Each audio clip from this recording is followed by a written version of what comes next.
সন্ধ্যার আকাশে মেঘ জমেছে একসাথে। মেঘগুলির আলিঙ্গনে ও ভালোবাসার উত্তাপে মেঘগুলি আর স্থির থাকা সম্ভব নয়। অঝোর ধারায় বৃষ্টির নামে কল কল করে নিচে পড়ছে। বৃষ্টির সাথে মানুষের অনেক মহব্বত আছে, একটি আকর্ষণ আছে। গম্ভীর হয়ে যায় মন, প্রেমিক প্রেমিকার মন চুয়ে যায় অজানা এক আকর্ষণীয় লোভাতুর চাওয়ায়। আমি 23 বছর বয়সের যুবক। আমার আজ মনটা কেমন করছে। বারান্দায় বসে বসে নিতর দেহে বৃষ্টির খেলা দেখছি। মন জুড়ে চিনচিন করছে। বড়ই একা লাগছে। কিছু একটা আমার নেই। আমার কিছু একটা চাই। ভাইয়া, কি করছিস? আমি হম্বিতম্বি করে চেয়ে দেখি আকাশী নীল টি-শার্ট পরে আমার গা ঘেঁষে দাঁড়িয়ে আছে আমার ছোট বোন কান্তা। আমি মুখ তুলে বলি, বসে আছি, বৃষ্টি দেখছি। তা আমি দেখছি ভাইয়া, কিন্তু তোমাকে খুব বিষণ্ণতা একাকিত্বের ভেতর ডুবে থাকা মনে হচ্ছে। তোমাকে আমি অনেকবার বলেছি জলি আপার আহ্বানে সাড়া দাও। জলি আপা তোমার জন্য পাগল। দুইজনে বসে বৃষ্টির খেলা দেখতে খুব মজা পাবে। কান্তা আমার 2 বছরের ছোট, ভীষণ চট্টে হাসি খুশি মেয়ে। পাতলা গড়নের লিকলিকে শরীর। যেমন সুন্দরী তেমন লেখাপড়াতেও খুব ভালো। আমি জীবনেও কান্তার সাথে কথায় জয়ী হতে পারি না। কান্তা কথার সাথে কথা মিলিয়ে খুব সাবলীলভাবে কাবু করে দেয়। আমাদের মাঝে খুব মিল। ভাই বোনের সম্পর্ক হলেও তুই তুকারি সম্পর্ক। বাহিরে গেলে কেউ বুঝতেই পারে না যে আমরা ভাই বোন। সবাই মনে করে বন্ধু।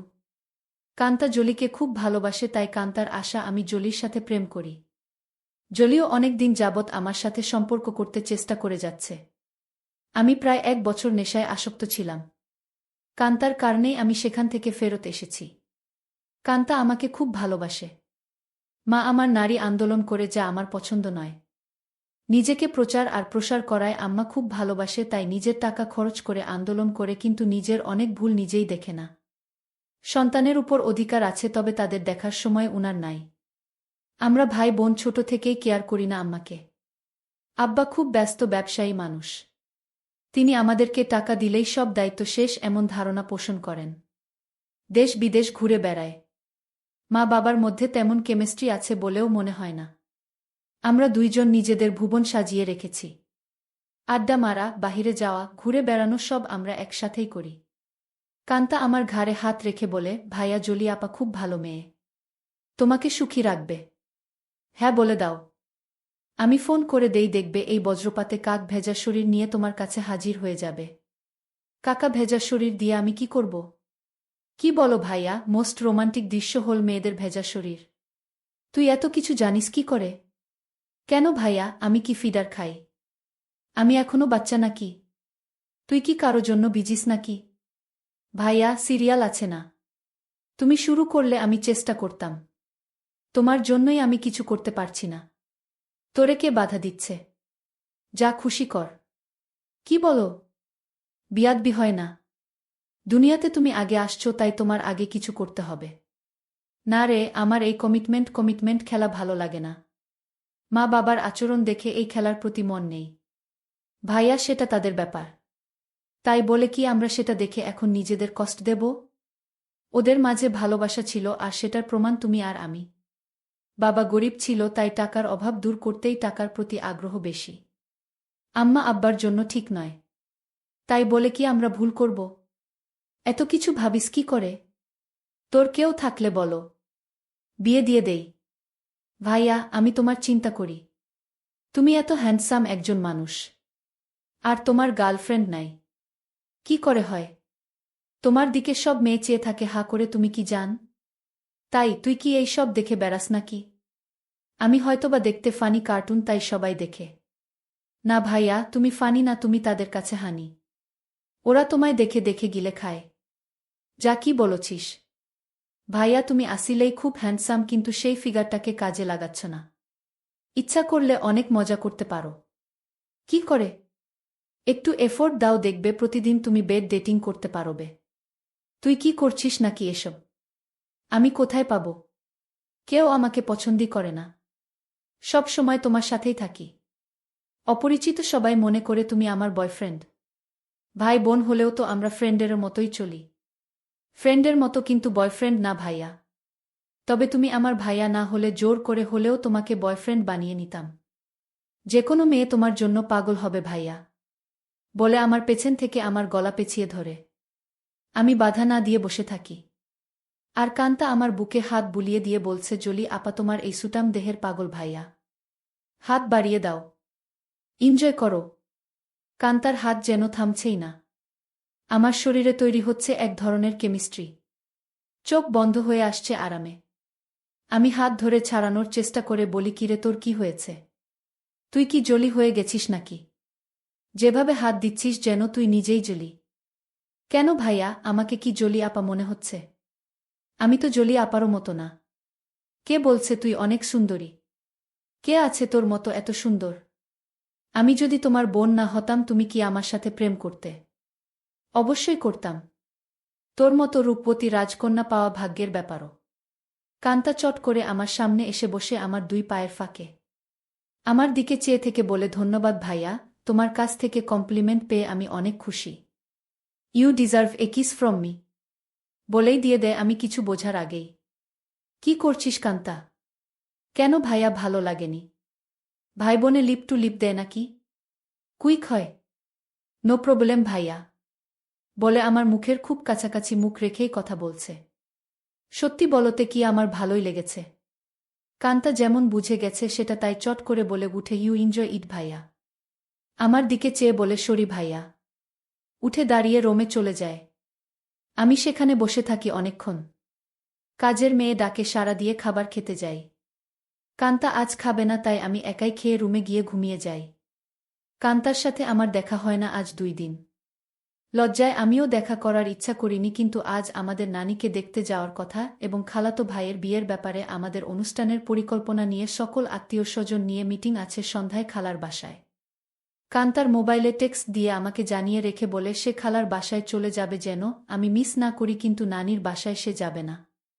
আমি নানির বাসা থেকে খালার বাসায় গিয়ে দেখি সবাই বসে আছে। আমাদের মিটিং শেষ করে রাত 12।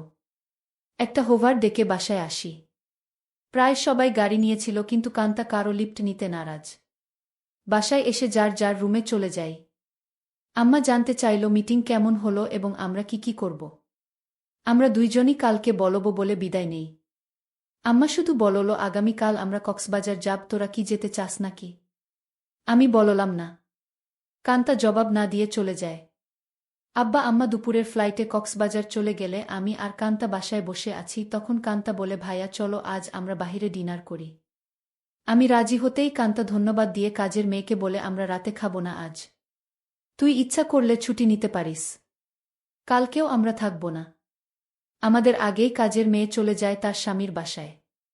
আমরা বিকালে বাহির হই ডিনারের জন্য। কান্তা ইচ্ছা করে খুব সুন্দর একটা ড্রেস পরে। দেখতে খুব সুন্দর লাগছিল। ড্রেস দেখে কেউ বলবে না আমি তার ভাই। ভাইয়ের সাথে ডিনার করতে যাচ্ছে। কান্তার চেয়ে থাকা যেন আমার ভালো লাগছে না। কি যেন সে বলতে চায়। কি যেন লুকিয়ে আছে কান্তার ভেতরে। ভাইয়া তুই আমার প্রতি রেগে আছিস। সেটা কিন্তু একটা ফান ছিল। কেমন করে যেন একটু বেশি হয়ে গেল, তাই না? সরি ভাইয়া, বাদ দে সেই কথা। আমরা তো ভাই বোন, কিন্তু বন্ধুও বটে। আমরা ডিনার করে রাত 10টায় আমরা বাসায় চলে আসি। কান্তা ড্রেস চেঞ্জ করে নিচে টিভি দেখতে আসলে দেখে আমি বসে আছি। ভাইয়া চেঞ্জ করে মুভি দেখব। আগামীকাল কয়েকজনকে ডেকে নিয়ে পার্টি দেব। কি বলো? বেশি না। তুই যাকে ইচ্ছা বলে দিস আসতে। আমি রাজি। যেন ওসব জিনিস না আনে। আমি একটা শর্ট পরে নিচে এসে একটা হিন্দি মুভি দেখছি। কান্তাও শর্ট পরা। মা বাবা না থাকলে আমরা প্রায় সময় তা পড়ি। অনেকক্ষণ কান্তা কোনো কথাই বলেনি। অন্য সময় মুভি পছন্দ না হলে বা সাউন্ড বেশি কম নিয়ে ঝগড়া করে। আমি প্রথম কথা বলি, কিরে কান্তা কফি খাবি? দাঁড়াও ভাইয়া আমি বানিয়ে নিয়ে আসি। বলে কিচেনে চলে যায় এবং কেটলিতে পানির সুইচটা দিয়ে অপেক্ষা করে। আমিও গিয়ে পাশে দাঁড়াই আর বলি, তোর মন খারাপ নাকি? কিছু তো বল। না ভাইয়া, আমার সেই ভুলের জন্য খারাপ লাগছে। কি যে বলিস, কি হয়েছে? আমি কিছু মনে করি নাই। ভালোই লেগেছে। ভালোই লেগেছে কথাটা বললাম কারণ কান্তা যেন সহজ হয় একটু। তোমার ভালো লেগেছে? তা আমি তখনই বুঝেছিলাম। কফি নিয়ে আমরা সোফায় পাশাপাশি বসে টিভি দেখছি। কান্তা আমার গাড়ে মাথা রেখে বলে ভাইয়ে তুমি আম্মা আব্বাকে বলে আমাকে বিয়ে দিয়ে দাও। এত তাড়াতাড়ি বিয়ে করতে চাস কেন? আমি না ভাইয়া, তুমিও করো। আমাদের তো আর লেখাপড়া করে চাকরি করতে হবে না। তাহলে এনজয় করি। কি বলো? দেখলে না তুমি আমার সাথেই কি মজা পাইলে। ভাবি হলে তো আরও পেতে নাকি? কেন? ভাবির কি দুইটা মুখ? আলাদা মজা লাগত। আরে না ভাইয়া, মুখ একটা, জিহবা একটা ছাড়াও মজা লাগার আরও জায়গা আছে। আর সেদিন তুমি আমাকেই ভাবি মনে করে তোমার হাত অন্য জায়গারও খোঁজেছিল। কান্তা আমার কুলে মাথা রেখে বুক চেতিয়ে শুয়ে পড়ে। বলছি জলি আপাকে কালকে ডাক দাও আর ইচ্ছে মতো হাতাও। অনেক বড় বড় আছে জলি আপারগুলো। আমার এত বড় দরকার নাই। ছোটই ভালো। ছোট ভালো বলে আমার গুলির দিকে কুনজরে দেখছ কেন? কি বলছিস? আমি কুনজরে দেখছি তা তুই কি করে বুঝলি? ভাইয়া আমার মাথার নিচের থেকে সংকেত দিচ্ছে। আমি টের পাচ্ছি বলেই হা হা করে হেসে উঠে বসে আর বলে ভাইয়া আমি এখন জলি আপাকে ফোন দেই। এই ধুপসি মোটা জলি আমার লাগবে না। এই কথাই তো আম্মু বলছিল আর তুই চলে আসলি। দিয়ে দিব, নিয়ে যেও, পার্টনার হতে চাই বলে চলে গেল। আম্মু আবার বলে এই অঙ্কিত কিছু বলো না। আমার এখন চাই। এখন কোথায় কি করে হবে? শত শত মানুষ। আমি জানি না, তুই একটা কিছু কর। নয়তো সবার সামনে খুলে ধরব কিন্তু। আম্মু কথা শেষ করতে না করতেই ফোন বেজে উঠে। আম্মুর খুব ঘনিষ্ঠ বান্ধবীর স্বামী কার অ্যাক্সিডেন্ট করেছে। আম্মুর সাহায্য চায়।